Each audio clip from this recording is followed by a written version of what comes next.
ಏನೋ ದೊಡ್ಡದಾಗಿ ಆ ಲೆಕ್ಕ ಚುಕ್ತ ಮಾಡ್ತೀನಿ ಈ ಲೆಕ್ಕ ಚುಕ್ತ ಮಾಡ್ತೀನಿ ಅಂತೆಲ್ಲ ಹೇಳಿದ್ರೆ ನಮ್ಮ ಅಪ್ಪ ತಾವು ಮಾತಾಡ್ತಾ ಇದ್ರೆ ಅಲ್ಲಿಂದನೂ ಎಬ್ಬರ್ಸ್ಕೊಂಡ್ ಕರ್ಕೊಂಬಂದ್ರಿ. ಇವಾಗ ನೀವು ಮರ್ತ್ಬಿಟ್ಟು ನಾನು ಮರ್ತು ಬಿಟ್ಟಿದ್ದೀನಿ ಅನ್ಕೊಂಡ್ರಾ? ನನಗ್ ಪೇಟ್ ಬಿದ್ದಿರೋದು ಇಲ್ಲಿ ಅಮ್ಮಿಯವರೇ, ಇಲ್ಲಲ್ಲ. ನಂಗೆಲ್ಲ ಗೆಪ್ತಿದೆ. ಹಿಂಗೆಲ್ಲ ಮಾಡಿದ್ರೆ ಸಿದ್ದೇಶ್ವರ ಮೆಚ್ತಾನ ಹೇಳಿ?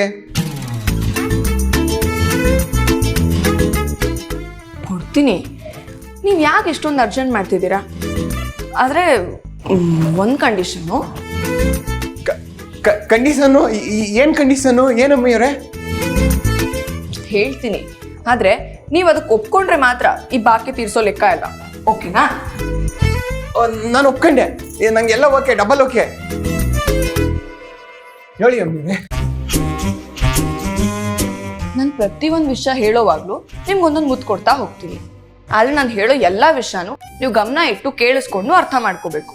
ಹೀಗೆ ಕೇಳಿ ಹಾಕಿ ಬಿಡೋದಲ್ಲ, ಎಲ್ಲನೂ ಮನ್ಸಿಗೆ ಹಾಕೋಬೇಕು. ಏನು ಹುಡುಕ್ತಾ ಇದ್ದೀರಾ? ನನ್ನ ಮನ್ಸಿನ ತುಂಬಾ ನೀವೇ ತುಂಬ್ಕೊಂಡಿರುವಾಗ ಮನ್ಸ್ನಾಗಂತೂ ಜಾಗ ಇಲ್ಲ. ಬೇರೆ ಕಡೆ ಎಲ್ಲಾನ ಅದ ಅಂತ ಹುಡುಕ್ತೀವ್ನಿ. ಮುಗಿಯವ್ರೆ. ಸಾರಿ ಅಮ್ಮಿಯವರೇ, ಅದೇನು ಹೇಳಿ. ನೀವು ಹೇಳೋದನ್ನೆಲ್ಲ ಹಂಗೆ ಈ ಕಂಪ್ಯೂಟರ್ ತಲೆಯಾಗೆ ಫೀಡ್ ಮಾಡ್ಕೊಂಡ್ಬಿಡ್ತೀನಿ. ಶುರು ಹಚ್ಕೊಳ್ಳಿ.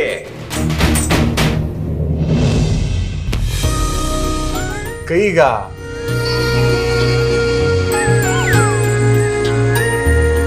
ಇಲ್ಲಿಂದ ಶುರು ಮಾಡೋಣ. ಓಕೆ. ನೀವು ನಿಮ್ಮ ಅಪ್ಪಯ್ಯನ ತುಂಬಾ ನಂಬಿದ್ದೀರಾ? ಹೌದು. ಅಪ್ಪ ಮಗ ಅಂದಮೇಲೆ ಇಬ್ರು ಪರಸ್ಪರ ಪ್ರೀತಿಸ್ಬೇಕು, ಜೊತೆಗೆ ನಂಬಿಕೆ ಕೂಡ ಇರಬೇಕು. ಹೌದೌದು. ಆ ಭಾವನೆ ಒಬ್ರಿಗಿದ್ರೆ ಸಾಕಾಗಲ್ಲ, ಅವರಿಗೂ ಇರಬೇಕು. ಹಾಗೆ ಅವ್ರು ನಿಮ್ಮ ಮೇಲೆ ಇಟ್ಟಿರೋ ಪ್ರೀತಿನ ಅವ್ರು ಸ್ವಾರ್ಥಕ್ಕೆ ಬಳಸ್ಕೊತಾ ಇದ್ದಾರೆ ಅಂತ ಯೋಚನೆ ಮಾಡಬೇಕು.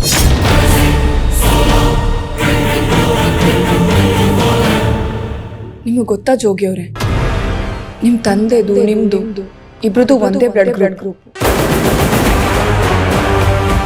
ನನ್ನ ಸಂಕಟ ರಕ್ತ ನನ್ನ ರಕ್ತ ಒಂದೇ ಆಗಿದ್ರೆ ನನ್ನ ಇಡೀ ದೇಹದಲ್ಲಿರೋ ರಕ್ತ ಎಲ್ಲ ಬಸ್ ಕೊಟ್ಬಿಟ್ಟಿದ್ದೆ. ಇನ್ಮುಂದೆ ನಾನು ಹೇಳೋ ವಿಷಯನ ನೀವು ಗಮನ ಇಟ್ಟು ಕೇಳಿಸ್ಕೋಬೇಕು. ನಿಮ್ಮ ಮತ್ತೆ ಅವ್ರ ಬ್ಲಡ್ ಗ್ರೂಪು ಒಂದೇ ಆಗಿದ್ರು ಹಾಸ್ಪಿಟ್ಲಲ್ಲಿ ನಿಮಗೆ ಬ್ಲಡ್ ಸಿಗದೆ ನಾವೆಲ್ಲ ಅಷ್ಟು ಪರದಾಡ್ತಾ ಇದ್ದಾಗ ಅವ್ರಿಗೆ ಯಾಕೆ ನಿಮಗೆ ಬ್ಲಡ್ ಕೊಡಬೇಕು ಅಂತ ಅನ್ನಿಸ್ಲಿಲ್ಲ? ಒಂದು ಕಡೆ ನಿಮಗೆ ಬ್ಲಡ್ ಕೊಡದೆ ಸುಮ್ಮನೆ ಇದ್ದು, ಇನ್ನೊಂದು ಕಡೆ ನಿಮ್ಮಲ್ಲಿ ಪ್ರೀತಿ ಇರೋ ಥರ ನಾಟಕ ಮಾಡ್ತಿರೋದು ಯಾಕೆ?